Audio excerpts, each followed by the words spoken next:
오늘 우리에게 주시는 하나님의 말씀은 시편 107편 1절부터 9절입니다.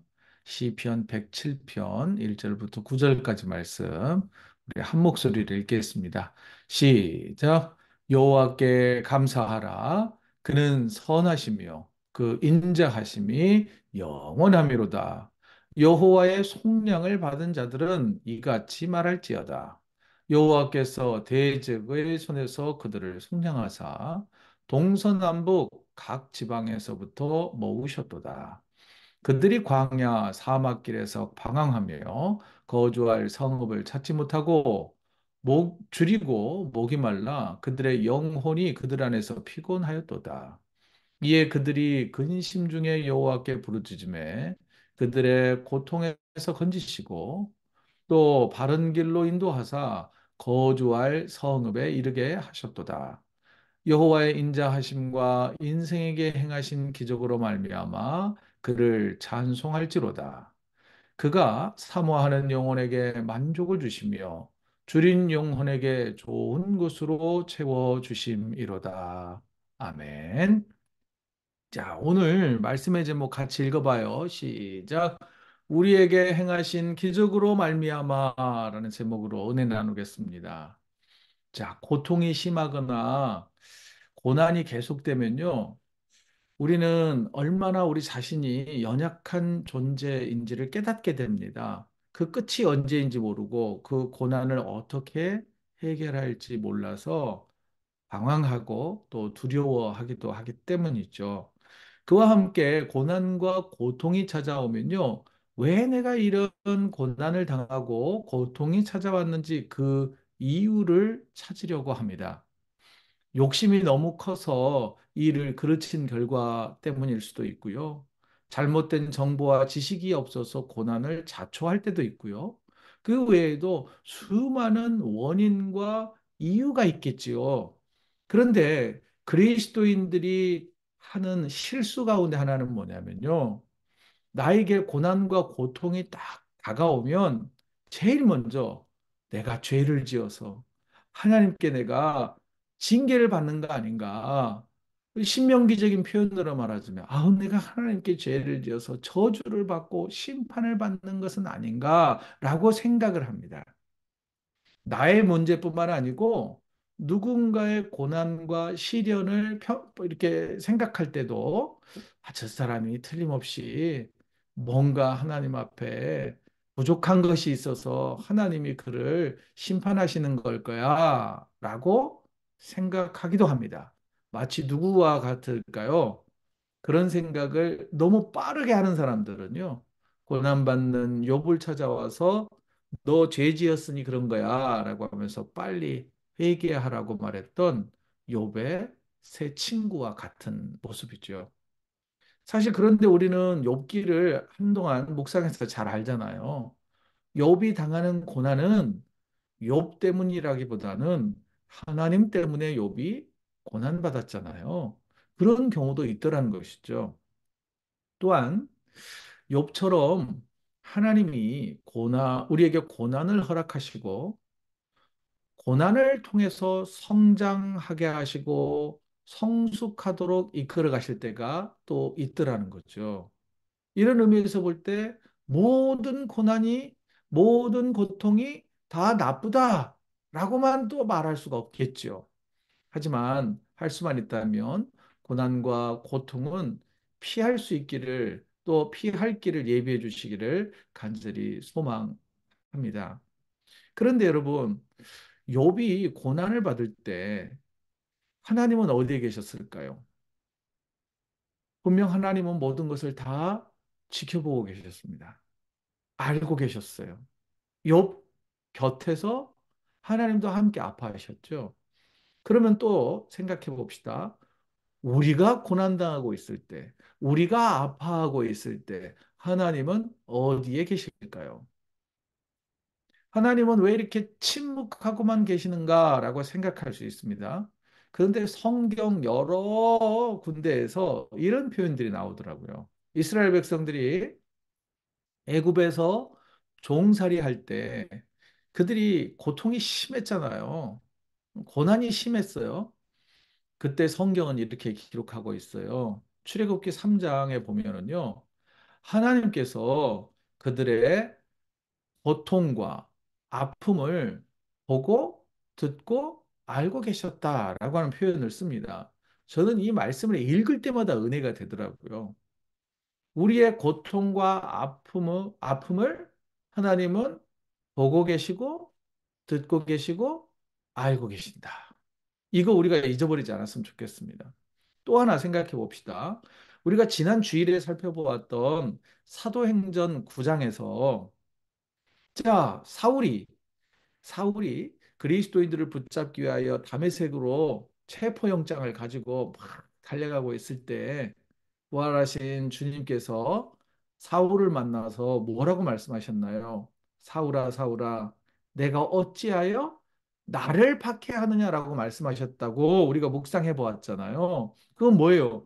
예수님은, 부활하신 주님은 성도들의 아픔과 고통에 동참하고 계시다라고 하는 것을 우리는 알 수가 있습니다. 또한 하나님과 우리가 동떨어진 게 아니라 예수님과 우리가 동떨어진 관계가 아니라 동일시된다라고 하는 것을 말씀해 주셨다라고 우리가 한번 살펴봤잖아요.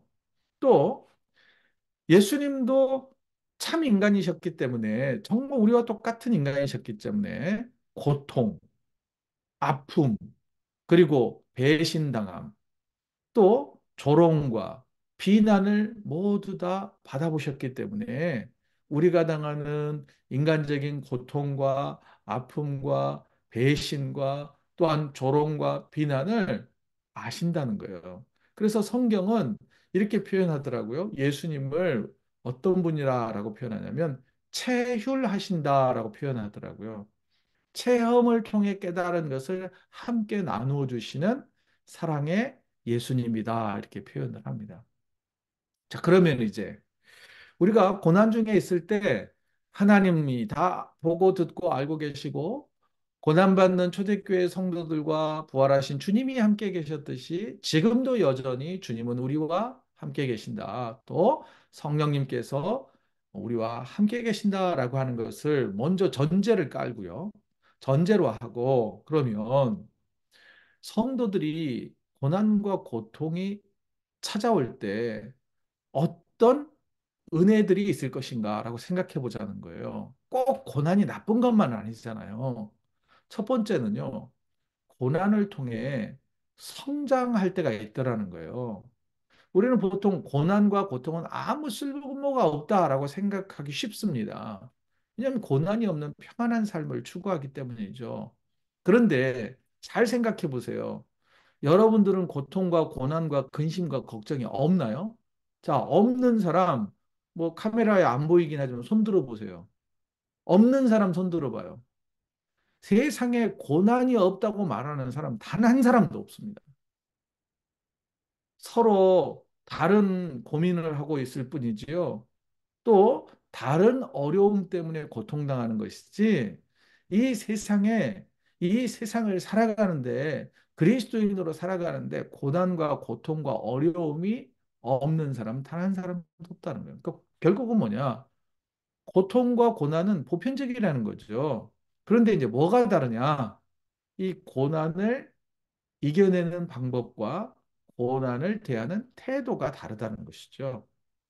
예수님께서는 또 하나님께서는 우리가 고난을 이겨내고 그 고난을 이겨내는 과정을 통해서 믿음이 성숙해지고 성장해 가기를 원하신다는 거예요. 또 하나 여러분, 우리가 고난을 견디고 이겨내면요, 뭐가 좋아지냐면 회복 탄력성이 좋아지는 거예요. 회복 탄력성이. 그다음 우리가 이런 표현 하잖아요. 역경 지수가 높아져요.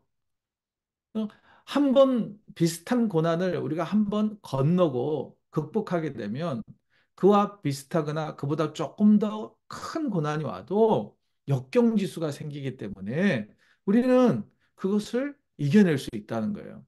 그런데 또 하나 더 중요한 건 뭐냐면요. 고난이 다가오잖아요. 그러면 삶의 우선순위가 바뀐대요. 예외는 이런 거죠. 예를 들면 생각해 봅시다. 우리에게는 이런 일은 없어야 되겠지만 간혹 드라마 같은 걸 보면 덜컥 죽음의 위기가 눈앞에 다가오게 되면 어떻게 되나요? 삶의 우선순위가 바뀌잖아요. 그렇게 소중하게 생각했던 돈도, 그다음 뭐 지위도 권력도 별것 아닌 것처럼 자기 삶에 있어서 무엇이 가장 중요한 것인지를 깨닫게 되는 그런 변화가 일어나더라는 거죠. 어떤 암 환자에게 물었대요. 그러니까 의사 선생님이 이제 얼마 남지 않았는데 뭘 하고 싶습니까? 그랬더니 이제 애 엄마였어요. 집에 가서 하루 이틀만이라도 우리 애들한테 밥을 좀 맛있게 차려주고 싶은 거예요. 그게 마지막 소원인 거예요. 사실은 애들한테 밥 차려주는 거 별일 아니잖아요. 뭐 대부분 엄마들은 항상 일상적으로 하는 일이잖아요. 그죠? 어, 그런데 여러분 생각해 보세요. 고난이 다가오면 이처럼 우선순위가 바뀔 수 있다는 거예요. 우선순위가 바뀐다는 건 뭐예요? 가치관이 바뀌는 거고요. 또 세계관이 바뀌더라는 거죠. 많은 분들 가운데요. 이게 고난 중에 하나님을 만나는 경우가 있어요. 굉장히 많은 사람들이 고난을 당했을 때 고통 중에 신앙을 받아들이게 됩니다. 그럼 뭘까요? 그 고난으로 인하여서 내가 예수님을 영접하게 됐다면 그거는 고난이라고만 할 수는 없잖아요.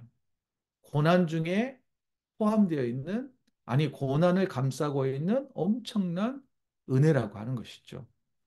또 하나는요, 고난 중에 복음의 진면목을 보여줄 수가 있다는 거예요. 무슨 말이냐면 이런 거죠. 제가 고난을 당하고 있어요. 저에게 어려운 일이 있어요. 그런데 그 어려운 일을 그리스도인답게 해결하고 극복해 나가는 과정을 통하여서 아, 그리스도인은 저렇게 고난을 상대하는구나 라고 하는 것을 보여준다는 거죠. 예를 들어 이런 겁니다. 우리가 사도행전 7장, 지난주에도 잠깐 언급했잖아요. 사도행전 7장에 보면 스데반 집사님이 이제 예수의 복음을 증거하다가 돌에 맞아 순교하잖아요. 그런데 돌에 맞아 이 목숨이 이제 사그러드는 그 고통 가운데서, 죽음이 임박한 가운데서 뭐라고 했느냐면요. 주여, 이 죄를 그들에게 돌리지 마십시오. 라면서 용서한단 말이죠. 그의 마지막 목소리는요, 용서를 선포하고 생을 마감한다는 거예요. 또 여러분, 예수님은 어떠셨나요? 예수님도 십자가에 달려 돌아가시기 전에 아버지여 저들을 사하여 주옵소서, 자기들이 하는 것을 알지 못합니다. 또 박해하고 자기에게 옆구리에 창을 찌르고 손에 못을 박은 그 로마 군병들과 어리석은 유대 종교 지도자들까지도 용서해 주잖아요. 이 모습 속에서 우리가 그리스도인들이란 고난을 상대하는 다른 방법이 있구나라고 하는 것을 보여주게 되는 거죠. 우리 자녀들에게도 이런 것들을 좀 우리가 보여줬으면 좋겠습니다. 어떤 어려운 일들이 있을 때 기도로 극복하고 믿음으로 극복하고 말씀으로 극복하고 예배로 극복할 수 있는 그런 삶의 새로운 모습들, 이런 모습들을 좀 보여줬으면 좋겠다는 거죠. 또 하나는 뭐냐면요.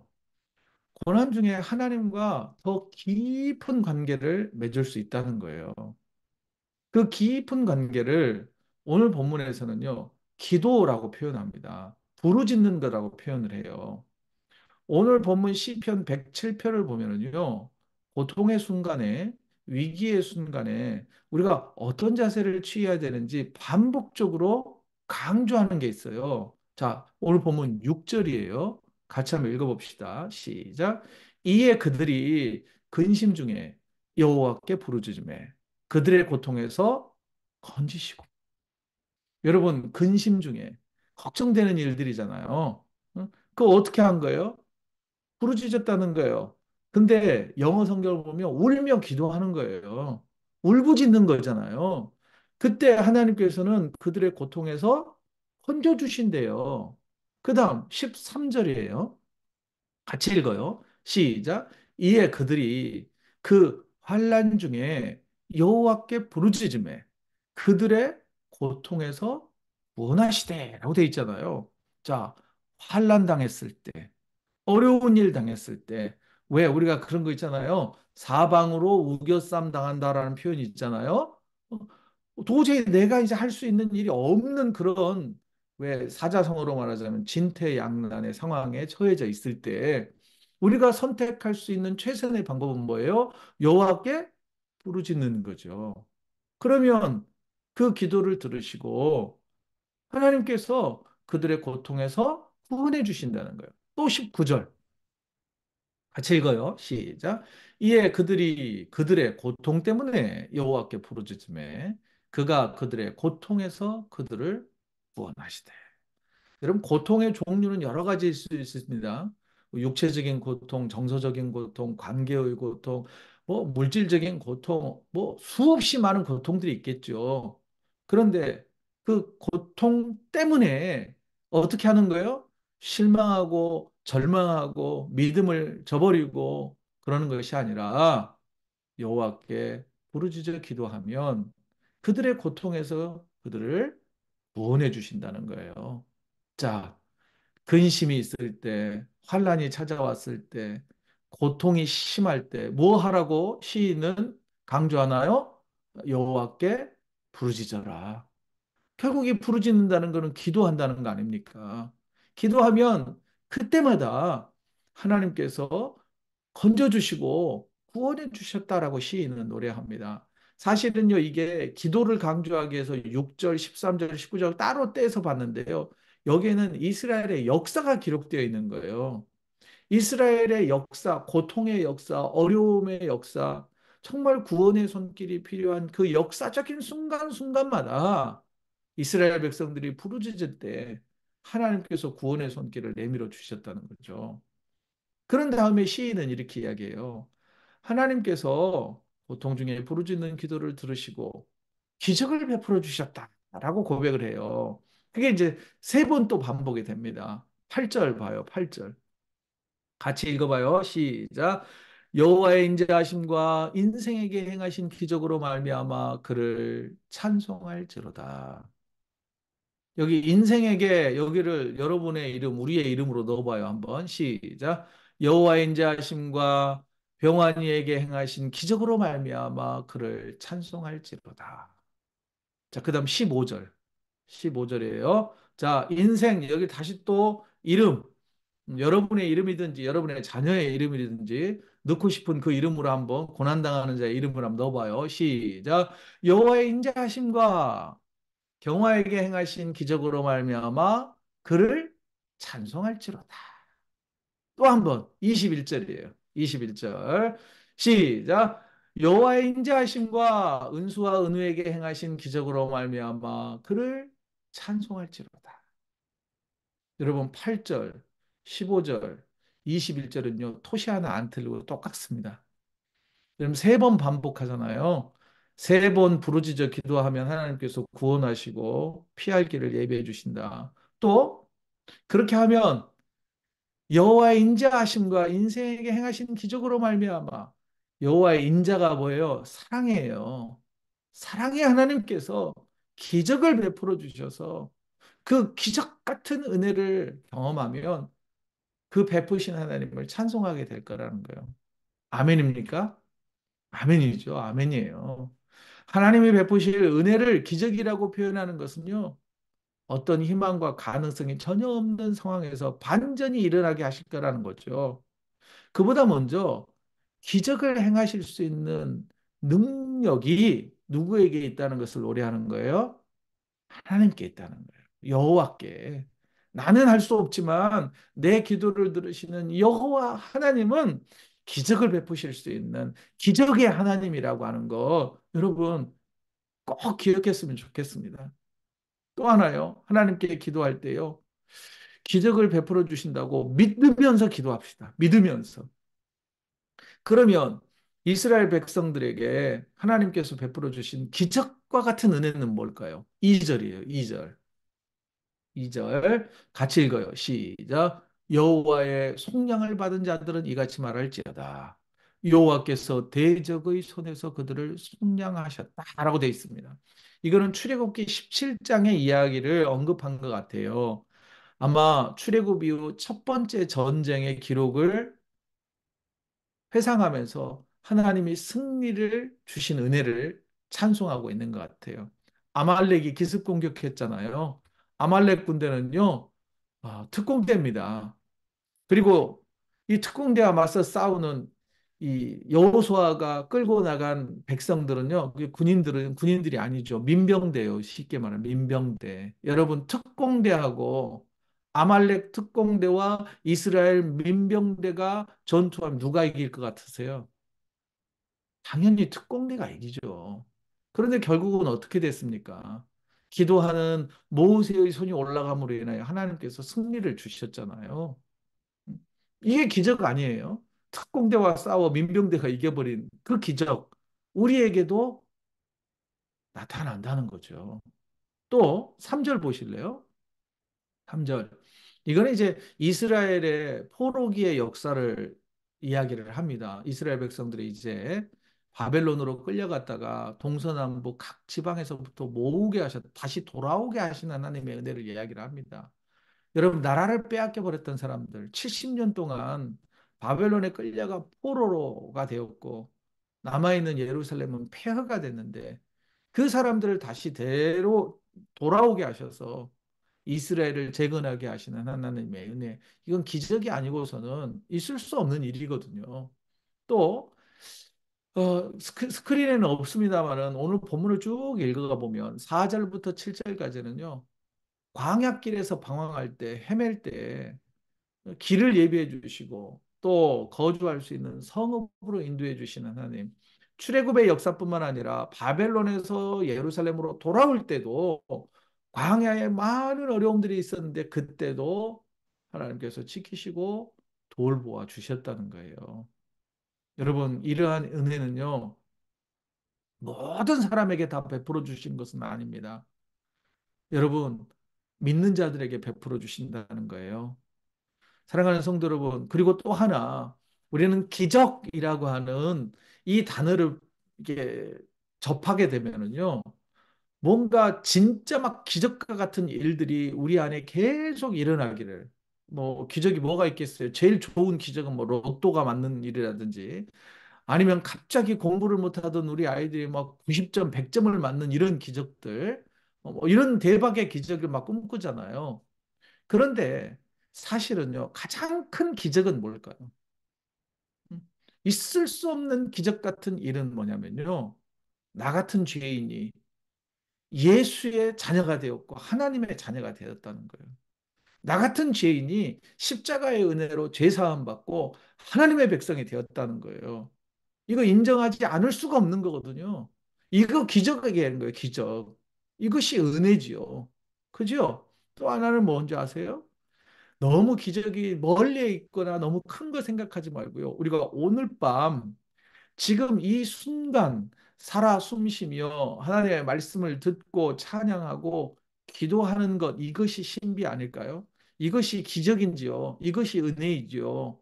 여러분, 근심과 환란과 고통 때문에 여호와께 부르짖으면 인자하신 여호와께서 우리에게 기적을 베풀어 주신다고 믿고 기도하는 것이 기적이지요. 그죠? 그렇지 않나요?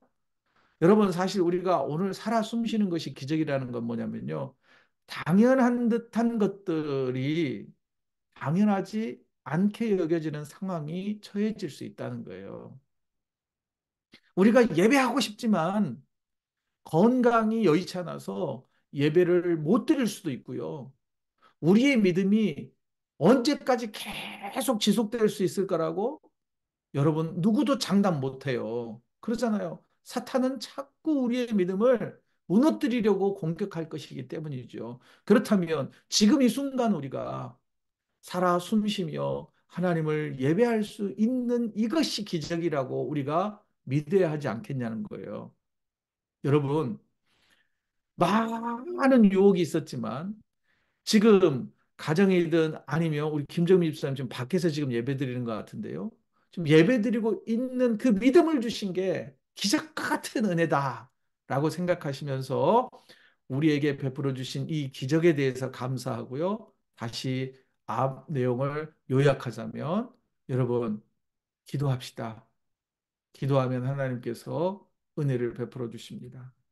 어떤 은혜를요? 여호와의 인자하심과 우리에게 행하신 기적과 같은 은혜로 말미암아서 우리는 하나님을 찬송하게 될 것입니다. 고난과 고통 가운데서 부르짖어 기도함으로 하나님이 베푸실 은혜가 넘치시기를 주님의 이름으로 축복합니다.